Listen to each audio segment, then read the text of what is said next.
જય ગૌ માતા।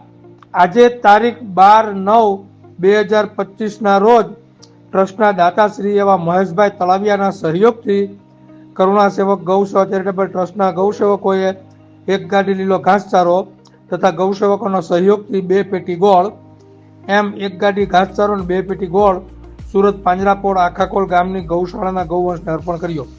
ત્યારબાદ પાંજરાપોળના બીમાર ગૌવંશના વોર્ડમાં બધા જ બીમાર ગૌવંશના પડખા ફેરવી તેમની સાફ સફાઈ કરી, તેમને પાણી પીવડાવી તેમને લીલો ઘાસચારો અર્પણ કર્યો।